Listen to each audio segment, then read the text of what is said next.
Bonjour. Dans la vidéo d'aujourd'hui, je vais vous montrer comment régler la pente et les paramètres de terrain sur le MOVA 1000.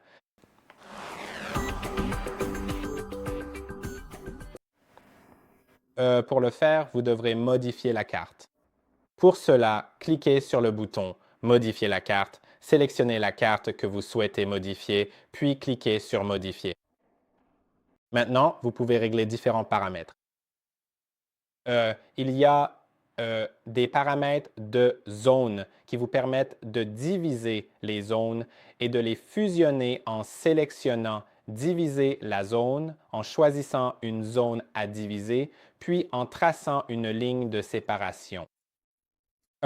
Cela peut s'avérer particulièrement utile et vous aider grandement si vous voulez, par exemple, tondre uniquement une petite partie spécifique de votre terrain de manière totalement indépendante et séparée du reste de la surface, ce qui constitue une fonctionnalité vraiment pratique et efficace pour l'entretien de votre espace extérieur.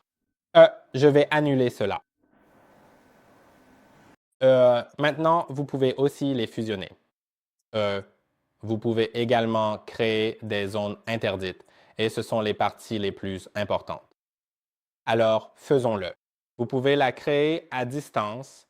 Il suffit de la dessiner avec le robot, comme lorsque vous dessiniez la carte lors de sa création.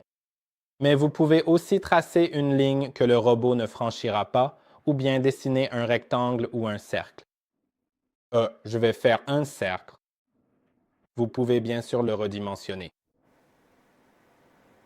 Alors, je veux le déplacer ici, le redimensionner.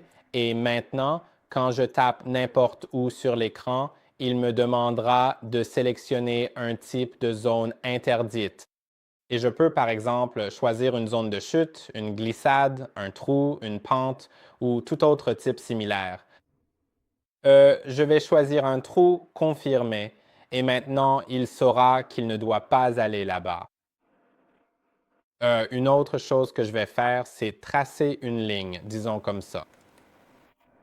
Donc, cela signifie qu'il peut la traverser de ce côté, mais pas de l'autre côté. Et quand je tape n'importe où, il me laisse choisir ce que c'est et je vais sélectionner pente. Je confirme et maintenant, il ne la traversera que de ce côté. Mais je pourrais aussi la tracer sur toute la zone pour qu'il ne la traverse pas du tout et n'aille pas dans cette partie de la zone. Donc voilà le truc. Sachez que vous pouvez aussi, en plus de tout cela, faire des formes, n'importe quelle forme que vous souhaitez, librement dessiner. Et cela signifie qu'il tondra autour de cette forme en la laissant intacte afin de créer un motif sur le sol. Et c'est juste pour la décoration en fait. Et maintenant, je vais l'enregistrer. Je vais confirmer. Oh, je ne l'ai pas enregistré, désolé. C'est tout. J'espère que cette vidéo vous a été utile. Likez, abonnez-vous et à la prochaine vidéo.